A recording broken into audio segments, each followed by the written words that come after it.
Welcome to the second reading in our climate unit. This article that we're going to read is entitled, "What Size is Your Footprint?" A carbon footprint is one way to measure your impact on the climate because it gives you an idea of the amount of greenhouse gases your activities produce. It is often measured in pounds of carbon dioxide emissions. We call it a footprint because it's like the mark you leave on the earth as you go about your daily activities.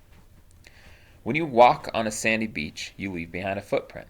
When you participate in an activity or use an item that produces greenhouse gases, you leave behind a carbon footprint. Parts of a footprint. Two major components of your footprint are electricity and transportation. We need energy for all of our daily activities, but electricity and transportation require the largest amounts of energy. Think about all the things you do in the morning before you leave your home. You may turn off your alarm clock, turn on the light, take a hot shower, get orange juice from your refrigerator, heat up a frozen sausage biscuit in the microwave, make toast, cook eggs. Regardless, all of those things require electricity. In many places, our electricity comes from burning fossil fuels, such as coal, natural gas, propane, or heating oil. When they are burned to produce energy, fossil fuels emit greenhouse gases. We know this. Greenhouse gases, like carbon dioxide, hear that carbon word in there, warm the planet and are released every time we use electricity that was created by burning fossil fuels. How about the juice, sausage, and toast you might have eaten for breakfast? Most of us don't have orange trees, cattle ranches, or wheat fields in our yards. Our food is produced somewhere else. Modern food production usually requires fertilizers. Creating nitrogen fertilizers produces nitrous oxide, N2O, another greenhouse gas. Tilling soil to plant crops like wheat also releases nitrous oxide. Thankfully, many crops can be planted without much tillage or fertilizers. The meat for the sausage requires livestock, such as pigs or cows. Raising livestock gives off large amounts of methane, another greenhouse gas from livestock waste and gas. Whenever our food is produced elsewhere, it also has to be transported to us. Carbon dioxide and other greenhouse gases are released any time we use gasoline or diesel for transportation, including driving the farm equipment and taking the harvested crops or livestock to a market. When we eat processed foods, like that frozen sausage biscuit, we are contributing to the release of more greenhouse gases because even more energy is used to transport ingredients from one stage of production to another. And then there's all that packaging for our food. Much of it is made of plastic, and fossil fuels are required to make plastic. There are other components of a carbon footprint that we often forget about. For example, making a polyester shirt takes many steps that can add to our carbon footprint. The polyester began as petroleum, aka oil, perhaps drilled below the ocean floor off the coast of Nigeria.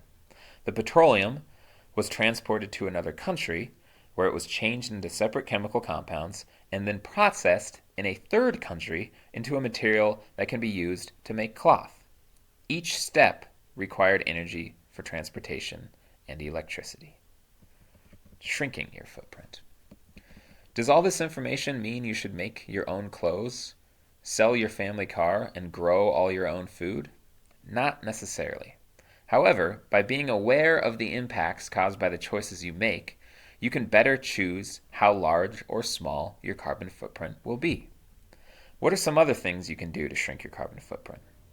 Well, for starters, you can think twice about the things you do every day. Here are some examples of how you can conserve energy and emit less CO2. You could turn off lights, appliances, and electronics when you're not using them.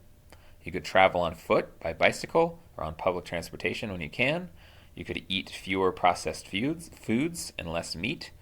You could eat more organically grown and more locally grown food.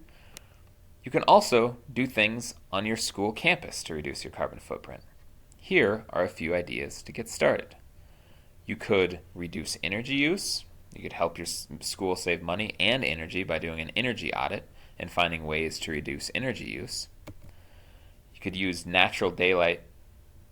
If you use natural daylight as opposed to electronic lighting or electric lighting, you could save energy and improve the learning environment.